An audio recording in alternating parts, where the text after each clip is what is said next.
Hey guys, Viking 82 here, back with a new Viking Orations. Got another review for you today, and I'm going to be talking to you today about the debut EP from the band Mother of Graves, entitled In Somber Dreams, released just earlier this month on January the 8th through Wise Blood Records. And if you're not familiar with Mother of Graves, they are a melodic death doom band based out of Indianapolis, Indiana, which is just north of where I live. That formed back in 2019, featuring Thomas Hunt on bass, Don E on drums, who's in Summon the Destroyer. He was formerly of Bullet Wolf.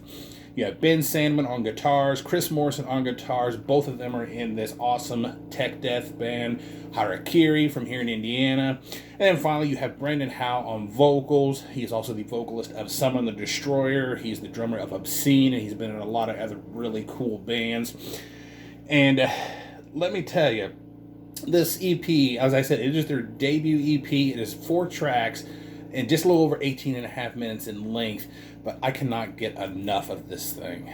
I've had it since a few days after it came out, and I've probably listened to it anywhere between 6 to 8 times, and I just cannot seem to stop listening to it, and I keep finding myself, getting some of the riffs stuck in my head, because honestly, there is such great guitar work on this EP. I love the tone of the guitars.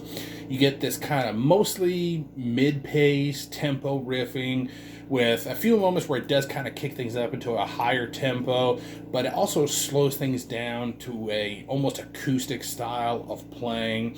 The riffs are just well executed and a really great combination, I think, of heaviness and catchability with some very melodic parts, and I think it does a really great job of creating that dark, somber, and sad atmosphere that the band wanted for this release. The bass has a nice thick tone to it, which really provides a good solid backbone for the guitars. It's right up in the mix, but it doesn't overshadow the guitars. It really works in tandem with them, I think. And it's very sad sounding in and of itself. At the times that you actually get where the bass gets to stand off by itself and you can really listen to the tone and the notes that are being played, it just sounds sad. And I thought that was really cool, because you know me, I'm a sucker for a good bass.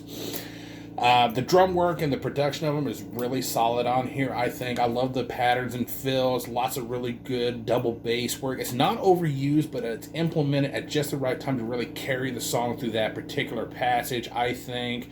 Really well done. And all topped off by Brandon's, as always, amazing vocals. I've seen him live twice with Summon the Destroyer, opening for the Black Dahlia Murder and Cannibal Corpse, and the guy is just, a beast up on the stage. And even when you listen to him on the Summon the Destroyer material, he just sounds absolutely killer. But he really surprised me on this EP because, he has that powerful growl, but he really conformed it, I think, to this style of music. It's like night and day when you listen to Summon the Destroyer and Mother of Graves, because here he takes on an almost like Paul Kerr from November's Doom style, I think. And he also kind of reminds me of Dan Swano on his Moon Tower album, his solo release. That's the vibes I was getting, and just how he sounded on this. I thought it was really cool how he conformed his vocals to this band here to kind of separate the two entities, I guess.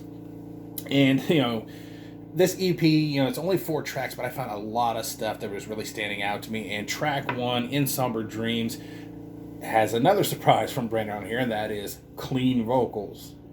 About the minute and 44 mark, the clean vocals come in, and they have this kind of layered and dual vocal effect to them. And it really reminds you of something that you would hear in an epic, folky black metal song more than anything. Then at about the 3:43 mark, I just love this guitar riff that comes in that morphs into this, dual, slash twin harmonic section with the bass just rumbling away over the top. And then the drums pick up the pace, and you get this really cool double bass passage at about the 4:11 mark. Absolutely killer. And then you get into track 2, Nameless Burial. I just love that dissonant opening riff they play, and how the bass comes in with this heavy slide-in riff, and then everything settles in this nice, slow, heavy groove. And then at about the 41-second mark, the guitars drop out, and you're left with just the heavy bass and the slow drum beat with this spoken word passage over the top of it, and then it finally kicks back in at the 1:02 mark to that heavy groove with a dissonant guitar riff off into the background.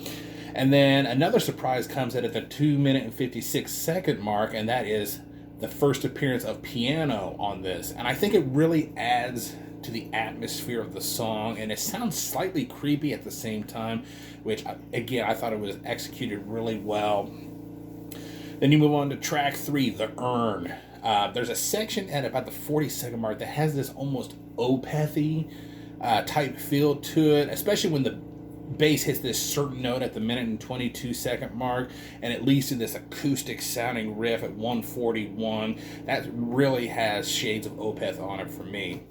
And then at about the 1:49 mark, and this is going to be really silly, I'm sorry, but the bass does this, do-do-do-do part that signals things to kick things into high gear, and then the double bass just sounds so cool at this mark. Again, never overutilized, just comes in and used to perfection at the right moment to really carry the song at that moment. And then again, the piano makes a brief appearance at the 4:44 mark. And then finally, the last track, Deliverance, at about 2:22, it cuts to just the bass playing this riff that's kind of like a dun dun dun dun dun. And it has this kind of again, twin harmonic, acoustic, slow-picked riff over the top of it. And I just love the atmosphere that it creates here. And I honestly get that bass riff stuck in my head all the time. It's like I'll be sitting there and all of a sudden I just hear dun dun dun dun dun dun. And, that thick tone just really makes that riff sound even more badass. Then at the 3:17 mark, you get this cool little bass solo, and then thing just really kick it into high gear again and finishes off the song. Really awesome way to end that song, I think, and to end the EP. Overall, I think this is just a fantastic debut EP, and it is very appropriately titled, as well as somberness is just all over these 4 tracks. You can tell that these songs are very personal to the one that wrote them, and the atmosphere is just filled with that sorrow, sadness, and darkness.